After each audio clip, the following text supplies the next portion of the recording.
10 p.m. on the clock. You're welcome to Ghana Tonight. I'm Kemeni Amano. Top of the news this hour. Ayawaso East and DC head to the polls on Saturday for a new parliamentary candidate. Last-minute polls already giving wife of deceased MP a leap ahead of the rest. Tonight, the spotlight on a brewing political party race. The NPP chairmanship race is getting crowded, and the list of contenders grows tall.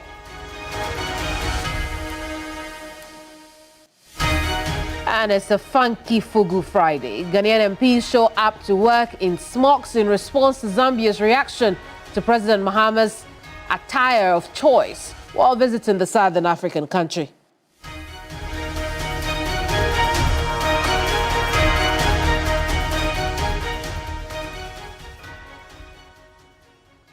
You're live on TV3 and also listening to us live on 392.7 FM. This is Ghana Tonight. I'm Kemeni Amano. You can also watch us as we stream live on Facebook.com, X.com, YouTube, and 3news.com. If you'd like to be a part of the program with your questions, comments, or thoughts, remember to use the hashtag Ghana Tonight.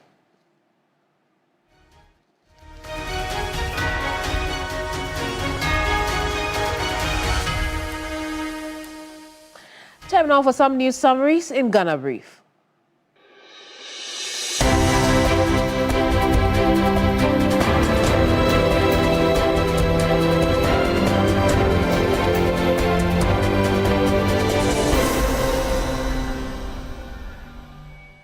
Parliament has passed a new bill to establish an authority to implement the 24-hour economy program days after the policy document was presented to the House. It was colorful in the chamber when members clad themselves in beautifully woven smock to celebrate the country's rich cultural identity.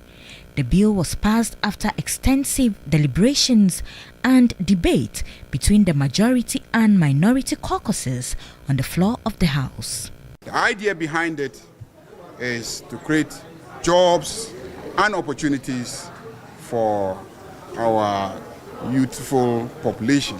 Unemployment is a major issue, and the National Democratic Congress admits that we have a problem of unemployment.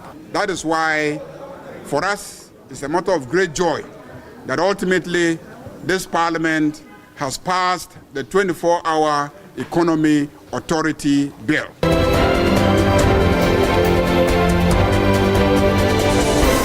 In the face of growing security threats within the sub-region, the Minister for Interior, Mohamed Muntaka Mubarak, has challenged Ghana's security services to heighten surveillance, particularly in border communities.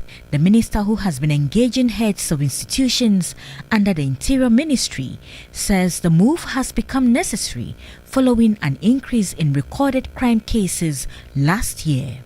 We have observed heightened public concern over crime trend, persistent border security pressures linked to transnational threats, increasing demand for effective regulation, and growing public scrutiny regarding accountability, service delivery, and respect for human rights. This mixed outcomes underscores the importance of a deliberate, evidence-based performance review such as this one.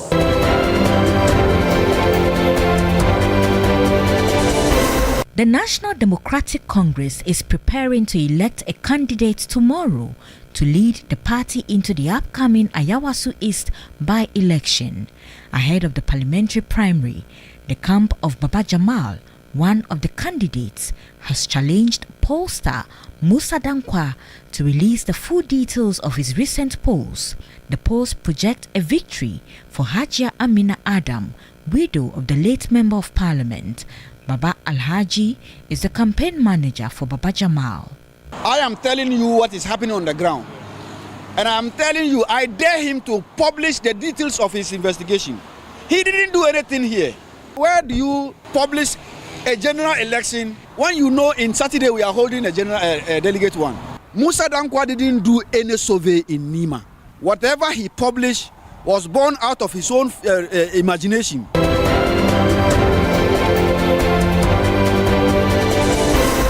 Chief of Staff Julius Debra has issued a clarion call to African leaders and financial institutions to deliberately channel available capital into local enterprises to ignite a continent-wide industrial revolution.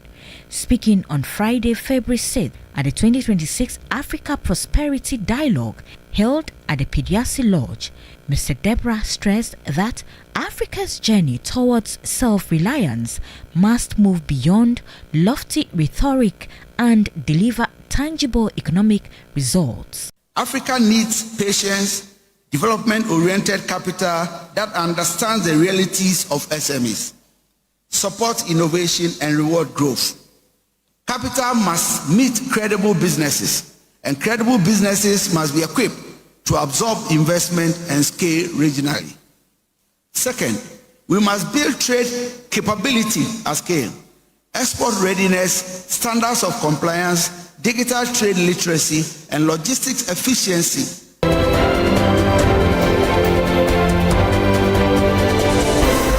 The Chief Executive Officer of COCOBOD, Dr. Randy Abbey, says COCOBOD, the Finance Minister and the government are putting in place a new funding model that will ensure value addition and prevent raw cocoa beans from being used as collateral.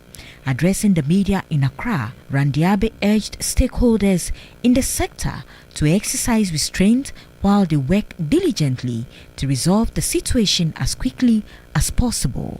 In 2022, COCOBOD was unable to service both the interest and principal of the cocoa bills, and therefore asked for a restructuring of the bills. So that told you that the financial community had become aware of what COCOBOD's situation was, and there was some reluctance in financing the crop. I mean, at the end of the day, COCOBOD even had to rely on the Ministry of Finance for a $70 million bridge financing.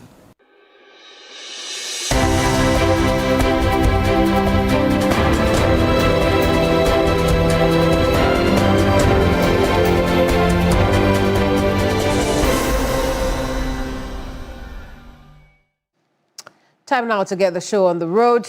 And speaking of roads, the road to Ayawaso East enters crucial phase for the NDC. That's where we are headed now.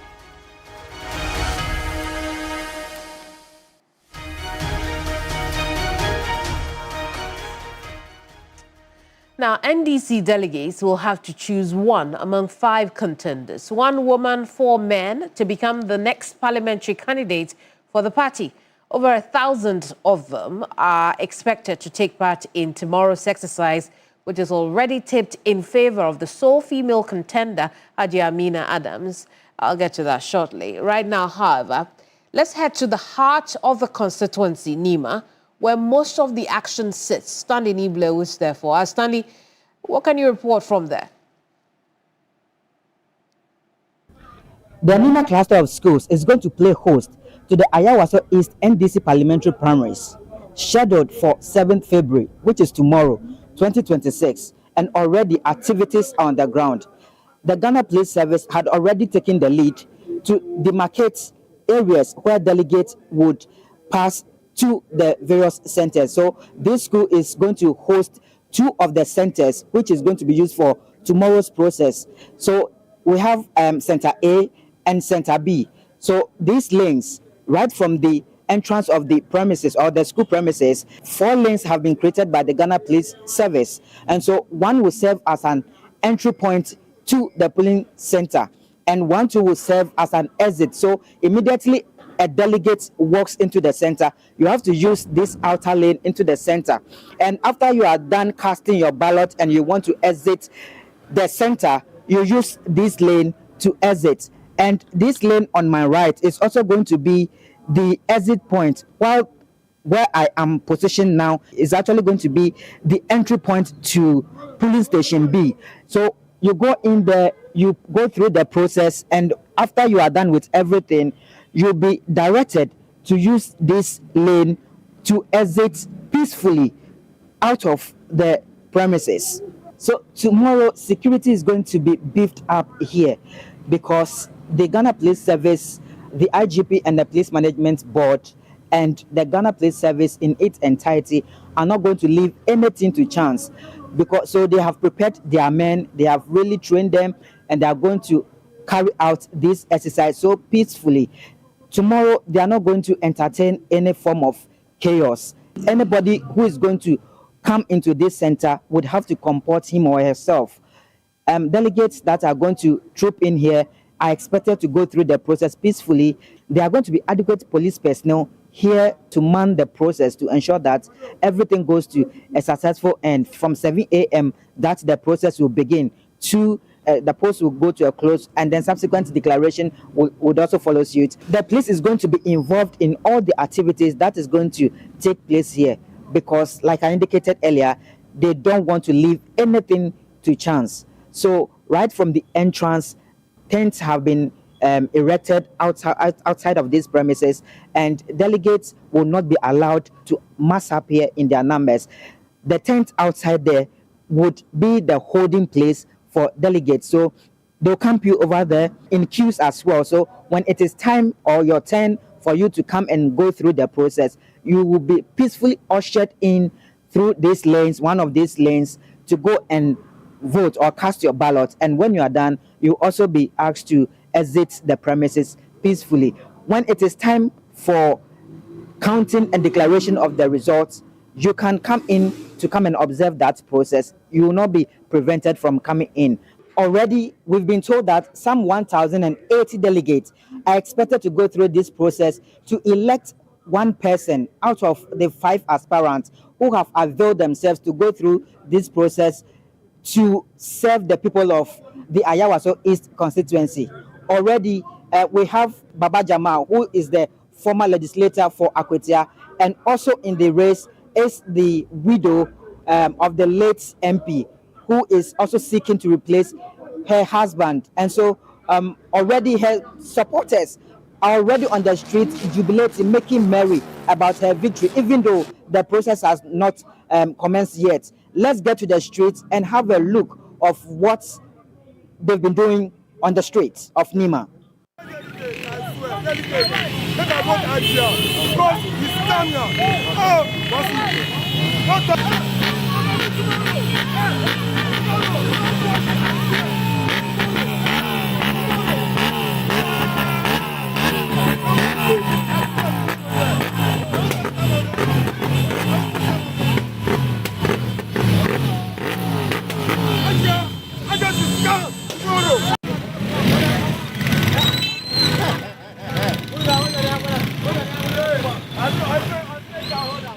Despite their merrymaking and their strong support for Hajia, they have, however, resolved not to engage in any violent activity on the election day, because they consider this process as an internal contest, a family contest, and so there wouldn't be the need for any of the supporters or the NDC supporters in Nima or the constituency to engage in any violence that could mar the process tomorrow. Let's take a listen to what they've been saying.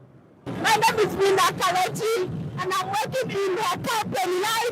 We don't need to sit in power, nobody. We are the winning team. Who are you supporting? I'm supporting Hajia. Hajia, look nowhere, nobody. Nobody, let's go.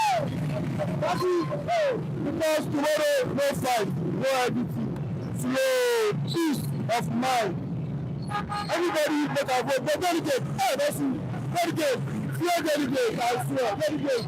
Let us vote Hajia because he's Kenya. Oh, that's it. It is no doubt that tomorrow is going to be fraught with activities here in Nima, and the delegates have made their positions clear. They want to give the nod to any of the aspirants who is ready to lead the Ayawaso East constituency, who can devote his or her time lobby for much developmental projects into the constituency. That is the caliber and the quality of person they are ready and willing to give the nod to, so that the person can represent them efficiently in the legislature. For the aspirants, more is expected of them.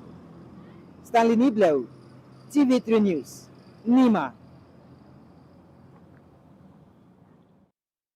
Stanley, thank you very much for bringing us that report, but I'll go over it again. Remember, 5 contenders are in tomorrow's contest in Ayawaso East constituency.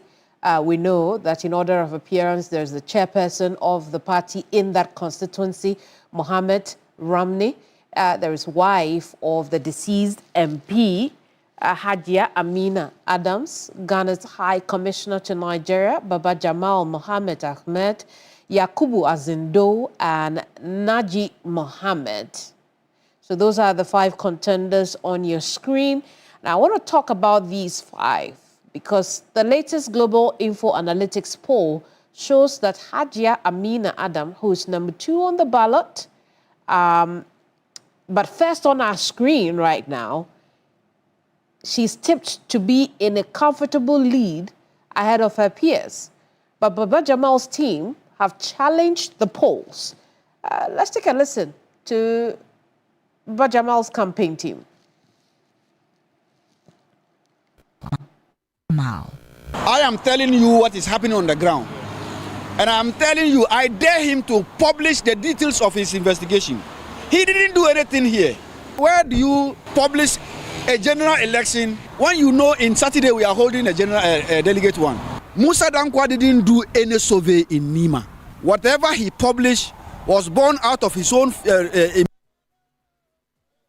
Well, so we've been interrogating, or we seek to interrogate rather, that poll that Musa Dankwa put up. Musa Dankwa is author of the research. He's also executive director of Global Info Analytics. Musa, I'll start off from where the young man lives, trying to understand how Hajia Amina Adam is in the lead in your poll. So what are those drivers that put her top of the pack? From what we've seen, both from the delegates and the general public, I think she's different from her husband. She may not have necessarily inherited her husband's enemies. And as indeed in many elections, every election is different. And the circumstances surrounding her candidature has also played into her advantage when probably people thought it was going to go against her significantly. If you listen to delegates who we spoke to, they don't agree that she shouldn't contest the race by a big majority. So the issue that she's in Idda, that Islamic rituals, and that her husband has just died, hasn't actually disadvantaged her. Then the question of how she's been treated, even though fairly by the party, some voters are of the view that she's not been treated very, very fairly, in the sense that the virtual interview that she requested, or the vetting she requested, that was not granted. Some small minority of people view that to be a bit too harsh, considering the fact that she's in that situation. But again, if you look at the race overall, people were of the belief that by the demography of Nima or Ayawaso East, the Islamic rituals should be highly sensitive to people, because 74% of them are Muslims and around 72% of them are Sunni. But that has not appeared to have impacted the race significantly, which means that the belief that maybe using that as a campaign tool could derail her has actually not happened. Now, Musa, I want us to look at the data of voter preference because I want you to speak to how that was collected. When we look at it, Hajia Amina Adam is about 58%.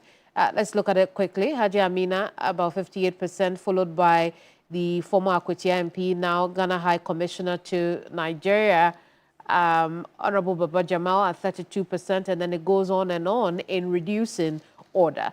right? How did we come to this figure?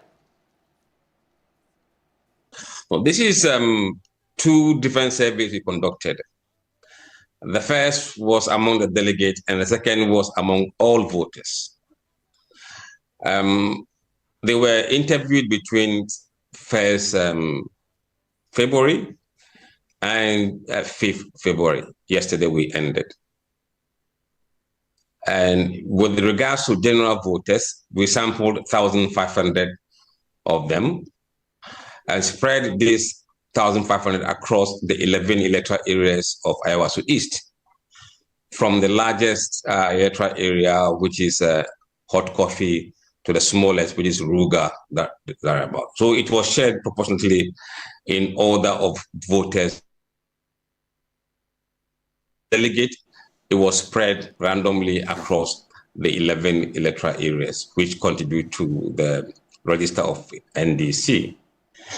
The delegates were conducted over the telephone, but the general voters were conducted in the field face-to-face. I also want to point out that for those who have not seen the full poll, when it comes to the predictive poll itself, this 58% is a little lower, between 50 and 54%. But you made mention of these different polls that you collected with different data sets.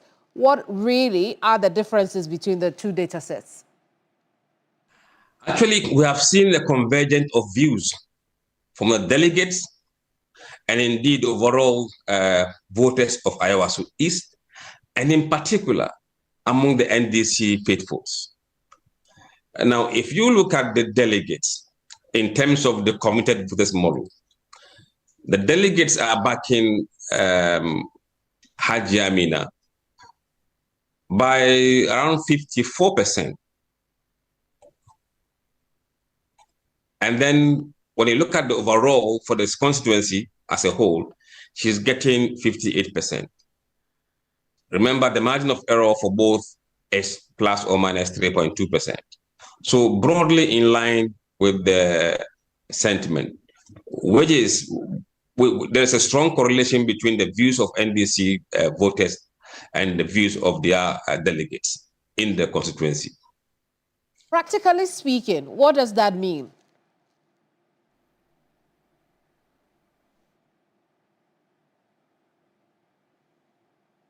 It simply means that whatever the NDC folks are saying to us, the delegate will repeat the same. I see. So it means that it's a done deal for Amina then? Look, I mean, considering the fact that it is first past the post, we can see her winning the primaries tomorrow. In fact, she doesn't even need to get 50%. She just needs to be ahead, and that is it. Very well. Mr. Dankwa, we'll leave it here for now. Thank you so much for joining us and explaining the data collection process to us. But we'll stay on this subject because there's a bit more as far as the contest is concerned tomorrow.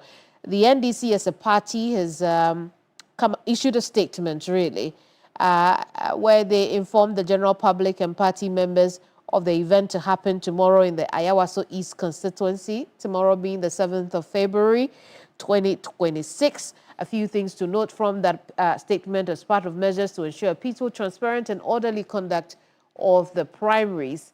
The NDC is stating emphatically that the Ghana Police Service, and as you have seen from that live report from Stanley Niblo, the police really is in charge of providing security before, during, and after the primaries, before being, right now, there are policemen and women on the ground. So the party is also saying to candidates and anybody concerned that no candidate, agent, supporter, or individual is permitted to bring any form of private or personal security to the voting center or its environs. All aspirants and their supporters are required to fully cooperate with the Ghana Police Service personnel deployed for the exercise. Those are the most important issues that have come out from that statement, because what the party is trying to do is to ensure that it upholds discipline and conducts the exercise in a manner that promotes unity, peace, and the collective interests of the party. I want to bring in now the Deputy Director of Elections and IT of the NDC, Tanko Rashid Computer. Tanko, good evening to you, and thank you so much for joining us. But I do want to start off, and perhaps this may be an ambush of sort, but it would appear that within your party, you believe Musa Danquah only when it suits you. Kemeni, let me say good evening to you and your cherished viewers across the globe. I must say, Musa Danquah, yes, is somebody we respect. We respect his findings and all that, and we take it on board. Anytime we go into contest, we are going into contest. His findings, we take it on board. We go to the drawing board and study it very well and see some of the gray areas that we think to tighten up fast before the D-Day. I mean, so it's some of the things that he does, we don't joke with it. We listen to him, we take his findings, his results and all that. So that is how he's somebody we respect a lot as a political party in terms of the job he's doing. We'll work with that politically correct answer, right, to my question or response to my question. But let's look at tomorrow itself. The party is concerned about, or maybe not concerned, but it's urgent, a very peaceful exercise, free and fair exercise tomorrow. Let's talk about the arrangements that will play out on Saturday. Talk to us about those. Yeah, very well. In fact, as of yesterday, we met all the 5 contestants, the candidates, and with the Ghana Police Service, as well as the Electoral Commission. And then we came out with this roadmap for tomorrow. We are going to use 2 voting centers. Ayawasi East has 11 electoral areas. So we are dividing into 2, 5 and 6. So 5 electoral areas will be voting on one side, and then another 6 electoral areas will also be voting on another side. So we're having 2 voting centers. In total, we are expecting 1,047 delegates to come and cast their ballot. So we've handed over all the security issues to the Ghana Police Service. For Ghana Police Service, they are going to handle the security details. Everything about the security tomorrow is for the Ghana Police Service. So we are entreating our party supporters, activists, as well as the candidates and their supporters that tomorrow we don't want anybody to come there with his own security. In fact, if you defy these orders and appear there with your security, the police will just arrest. And you know, it's not far from the Nima police station where the voting is going to happen. So if you come and you want to do that, they will just let you go and cool off at the Nima police station. And then after the election, then we can deal with that matter. We don't want anybody to disturb the place. In fact, I respect Nima people a lot. I love them. I like them. They are nice people. When you go there, you like them. In fact, I see, Tanko, now because you have mentioned the subject of security, I want us to stay on that because we have been reliably informed that about certain arrangements as far as security is concerned. This evening, we're told 3 patrol teams have been deployed already to the centers to ensure no unscrupulous persons get access to the auditorium. 1,000 officers to be deployed. Alpha SWAT 6 and Counter 1 from the Accra region also deployed this evening. There's also a standby force and a critical intervention unit at the Nima Divisional Police Command. Is this information you are aware of? Well, I mean, when we met the police, I mean, they told us their deployment plan. They gave us their strategy. They just want to make sure that nobody infiltrates in that place because we don't want anybody to come and infiltrate and misbehave. You know, this is an NDC internal election, and we know our party members. They are respectable people. I mean, they are people who respect the leadership decisions. And so, but we don't know other people. There are other people who might want to come and mar the beauty of the exercise. So the police are not going to leave any stone unturned to make sure that we have a very peaceful process tomorrow. I'm sure that's why they are trying to make sure that they cordon the whole place and don't allow anybody to come and misbehave there. The thing is about delegates. The delegates will come and cast their ballot and decide for us who should lead us into the March 3rd election. And I know why all this jostling is around it, because whoever emerges winner tomorrow is going to be the MP for that constituency. So which makes this contest, which Tanko makes this contest very crucial, because Ayawaso East is a safe haven, or you know, it's a done deal for the NDC as far as historical records are concerned. And so then the primary becomes the actual election. So we expect all the tension to be tomorrow. But let's look at the police outline. 1,000 officers to be deployed. We know that you have about 1,100 delegates voting in the exercise. It's easy to, strike the ratio and say it's about 1 to 1, one officer to one voter tomorrow. Someone will criticize that and say it's an overkill and it could have its consequences on people's ability or confidence to turn up tomorrow. What do you think? I don't think so. I don't think so at all. I mean, Nima is a lovely place. I mean, they've been living with the security people over there. I mean, the only thing is that we just want to make it lovely. You know, when the police are there, they are peace-loving people. When you don't come with trouble, you won't have problem with them. And so we are expecting 1,047 delegates to cast their ballot. That is what we are expecting. 1,047? Yes. So if these people are all should appear there, I mean, the police are there, that makes it easier for them. I mean, it's a smooth process. You appear there, cast your ballot. If you want to wait around, fine. If you want to go and rest and come back by 4, by that time we would have finished the voting. You don't think it's too many uniformed men for such a small exercise? No, I don't think so. I don't think so. They are going to be there because of us. They are going to be there because of, I told you that initially that, look, we don't know most of the people who might come and they are not party people. Because this is a party exercise. It's an NDC exercise. But some people will infiltrate there to mar the beauty. They will come and create confusion and to look like it's NDC people who are fighting each other over there. But we started this process for almost 2 weeks now. We have not recorded any incident whatsoever. In fact, when we met all the candidates yesterday with the police and the electoral commission, it was so lovely. I see. It didn't look like they were even contestants. I see. Tanko, hang in there for me. I want to bring in now into our conversation Richard Kumado, who's a security analyst. Richard, you had my breakdown of the reliable information we've got about security arrangement for the exercise, the NDC's Ayawaso East Parliamentary Primary. What is your expert opinion on the deployment? I spent a large number of hours at Nima today. I'm also wide, reliable, informed. And I know the police are ready. Normally, when it comes to elections such as this, considering what the police have done around Nima and Nima-related elections over the years, I believe that is what has informed them to increase the number to 1,000. It is based on risk assessment. And I think if you also look back what we did last Saturday with the NPP election, where some constituencies have about 70 police officers, it's in the same line. The police are not leaving any chance.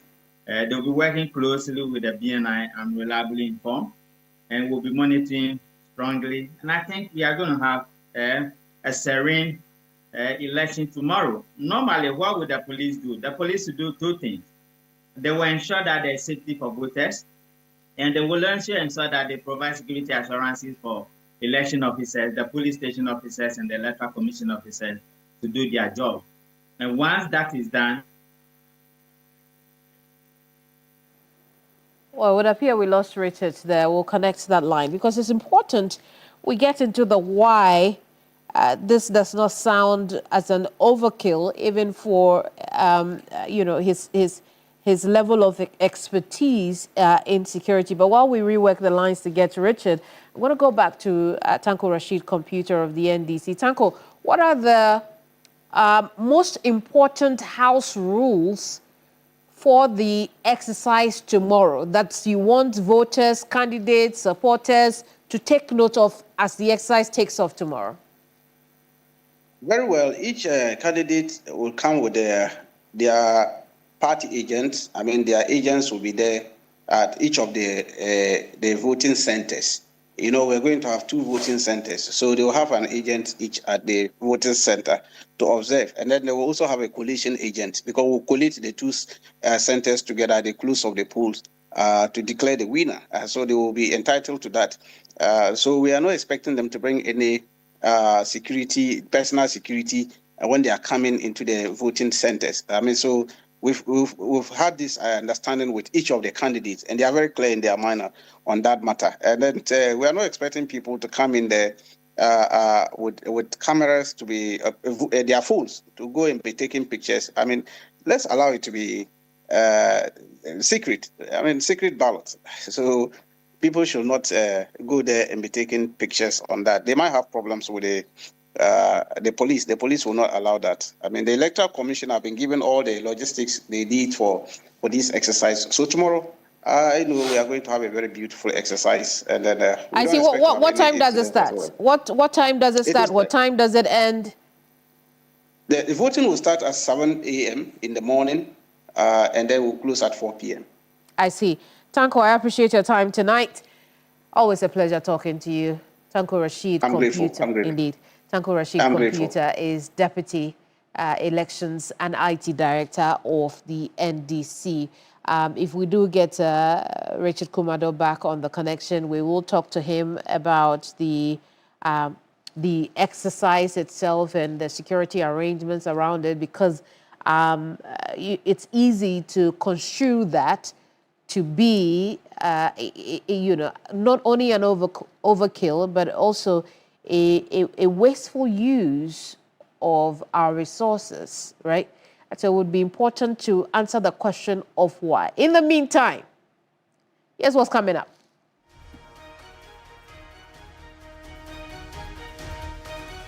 Name drops in NPP chairmanship race tonight. A close look at the growing list.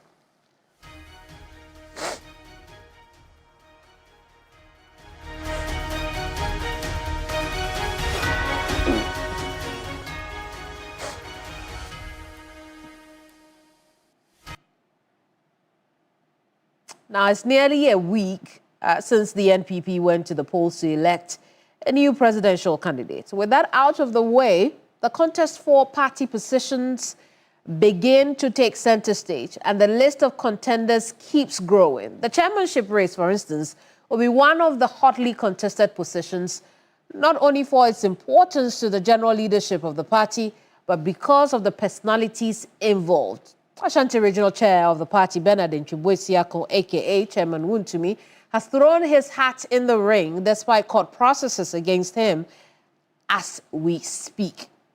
Let's take a listen. Per the experience and the winning side of me and my style of the politics, I think that it is important to notice where we are at the moment politically and choose somebody who can mobilize the people. Because what everybody is saying is that about 2 million people did not vote in 2024 elections. That means we need a mobilizer, the chairman mobilizer, the chairman who can use the research. You know, a lot of people call me as a science and data. I have a group,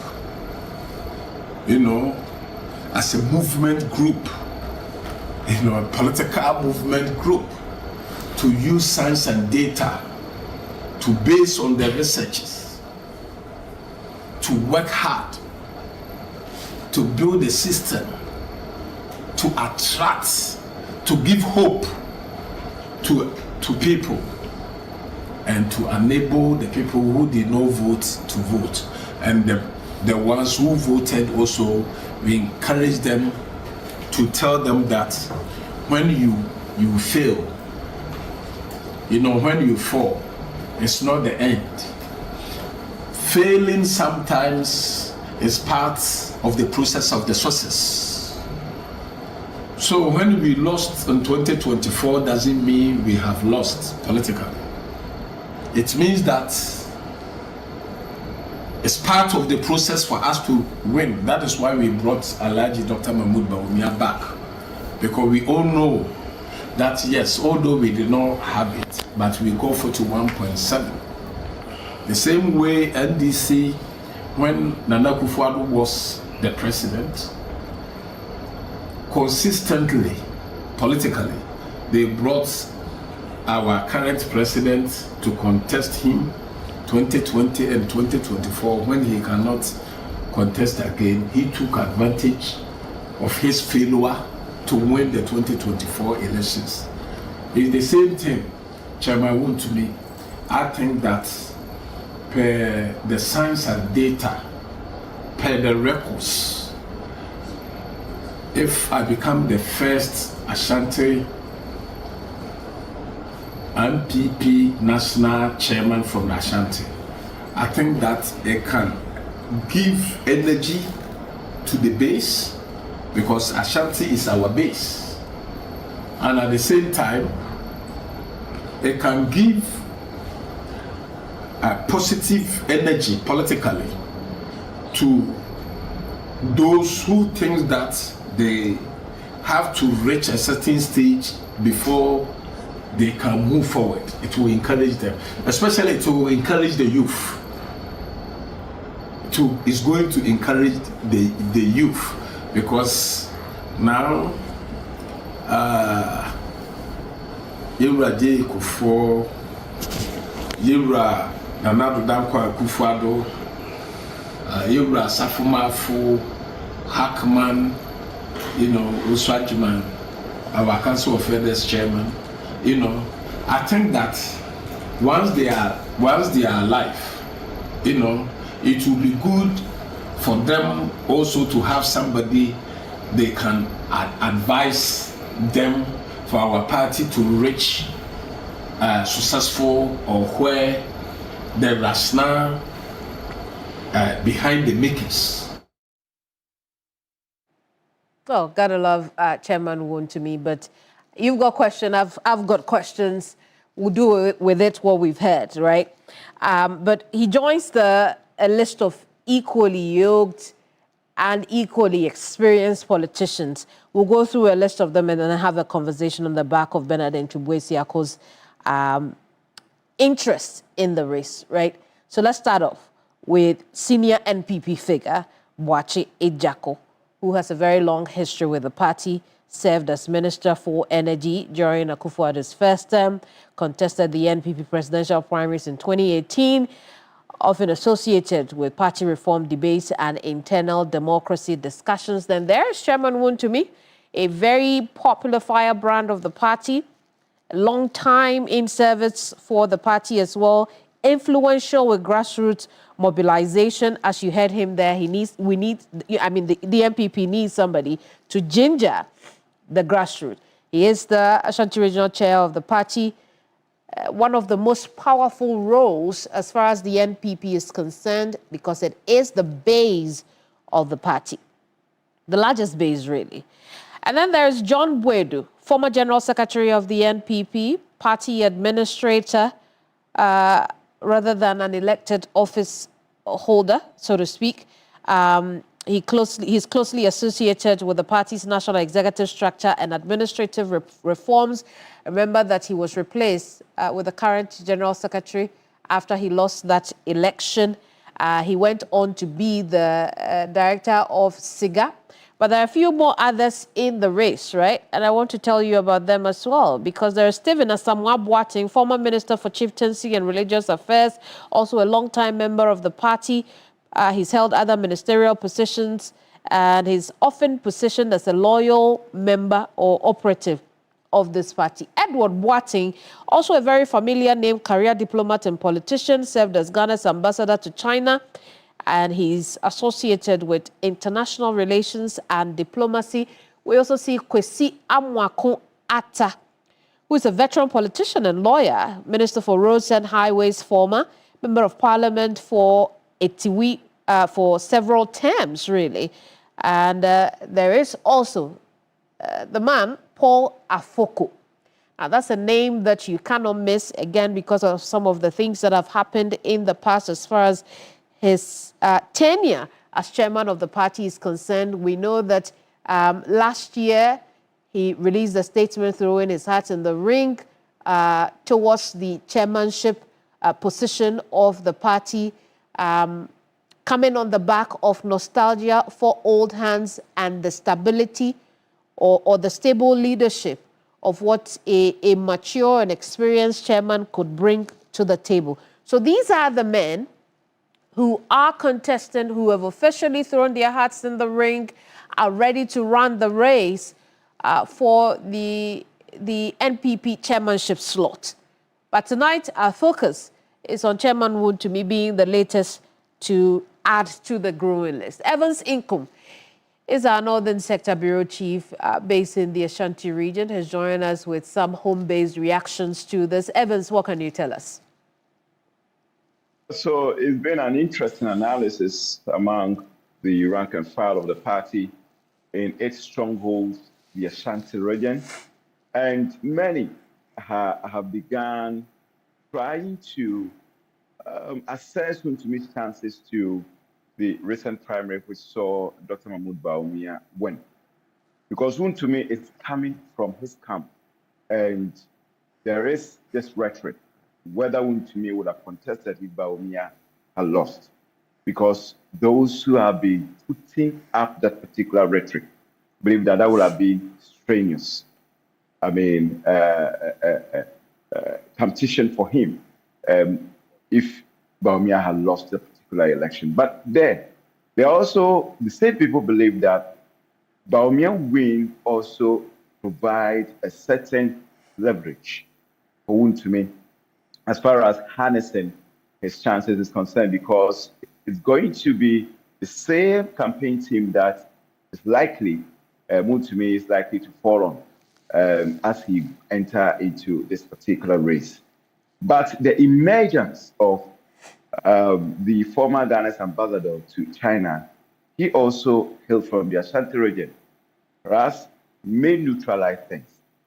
But then, Wontumi has a certain connection when it comes to the grassroots politics. Mm-hmm. How he does it, Kemini, for me, if you ask me, it's quite complex. I don't know how he does it, but 2022, I'm talking about May 2022, when he won over Chairman Odinho Kwekuapia. Prior to that particular contest, even political connoisseurs who hardly seldom get it wrong as far as their political prediction is concerned and intra-party politics of the NPP is concerned, they had even ruled out, or many of them had even ruled out Wontumi or downplayed his chances. But guess what? He won over Coker. How he did it, some of that it still baffles us, because the very people you meet on the street who will tell you that, well, we don't want him. We don't want him to lead us because maybe he's verbose, he's flamboyant, and what have you. It's the same people who go and vote for him. So anytime Wontumi is entering into a race, he's somebody that you can never downplay, because he has a way of connecting with the people. And that is why those who believe that he poses a certain level of threat to other candidates believe that, well, he can win the particular contest. But there are others who also believe that, he's not ready for that position yet. I see, and I'll get to why they say that. In the meantime, you say something, he also alludes to his ability to mobilize and ginger, in his own words, rank and file of the party. But talk to us about the opinions about rank and file with the timing of this, especially when he has at least a couple of court cases against him. How are people able to put the two events side by side? Well, those who are very critical of him believe that it wouldn't be very, very prudent on his part to pursue this particular course. Because one, whether he will even have time to be visiting, constituencies, electoral areas, to also sell his message. Don't forget that he's almost like reporting to court every day. And what time will he get in mobilizing support or canvassing for vote? So to these people, they believe that it's probably a wild goose chase, and maybe Wontumi will have to backtrack. But the other people also believe that, well, he has a campaign team who will be doing a lot of the work for him. And so it's a mixed feeling, actually. Evans, we'll have to end it here as we are out of time for this conversation, but always a pleasure talking to you. Evans Inkom is our Northern Sector Bureau Chief based in the Ashanti region. We've just been looking at Chairman Wontumi's interest in the NPP's chairmanship slot. Now, remember, now that the presidential primary is out of the way, the executive contest or the, across the country will now take center stage, and the chairmanship slots, the national chairmanship slots, that is starting to take shape. What we'll do now is we'll take a break. When we come back, it's Funky Fugu Friday, but also we'll talk about the 24-hour authority bill. That's coming up on the other side of this break. Don't go away.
Welcome back. It's Funky Fugu Friday. Let's get into that now. And that's because we say it is Funky Fugu Friday. That's why it's Funky Fugu Friday. Tonight, the president explaining his fashion choices to Zambian media, by extension, the Zambian public, to gently cure their ignorance about the much cherished traditional Ghanaian smock they misidentified as a mere blouse. Reacting to comments, President Mahama said he was surprised by the attention it received, and the reason is simple.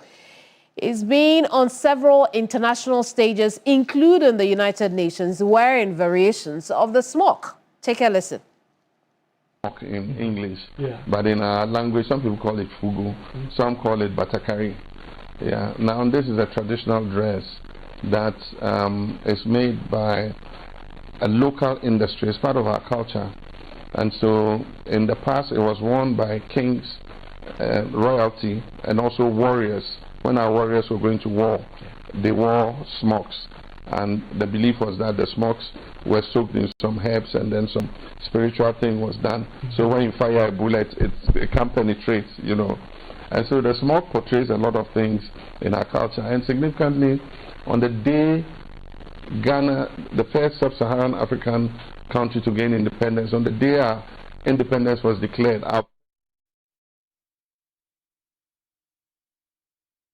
Oh, that was in the Gambia. Here in Accra, members of parliament wore fugu to the chamber in response to the Zambian reaction to this. Take a look. I would say what happened in Zambia is just a blessing in disguise. It has outdoored and taken to the world stage this beautiful fabric. And sometimes when we wear this, we do not know the genesis. I come from a rural constituency where weavers actually weave the fabric that is required to do this.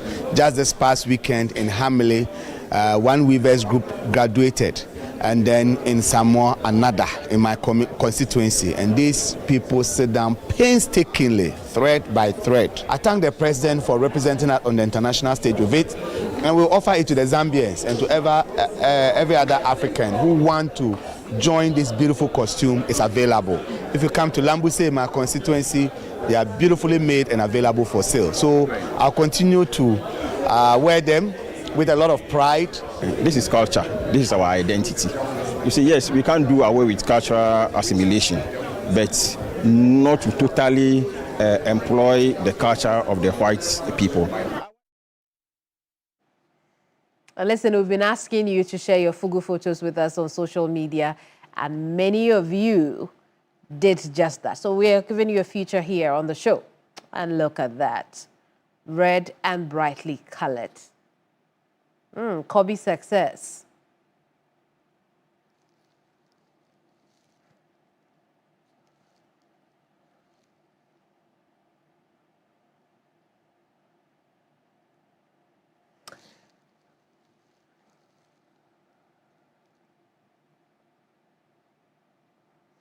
And well, we appreciate each and every one.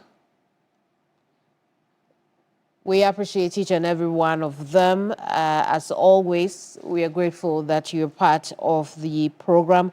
I just want to point out, though, that the president's visit to Zambia was a bit more than just the smock.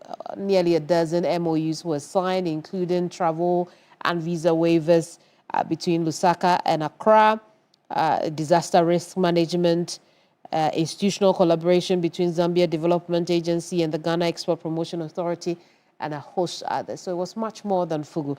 Listen, I've got to go. I'm out of time. I cannot bring you that story on the 24-hour authority bill, but I'll do you one better, because on Sunday at 1 p.m., we will go through that bill page by page and interrogate why IMPs gave it the green light in Parliament, but more importantly, also understand what is in store for us as far as this government policy is concerned. That's on Hot Issues on Sunday at 1 p.m. But remember, tomorrow, Saturday, 7 a.m., Alfred Okanse will be here with this panel to discuss the week's biggest stories on key points.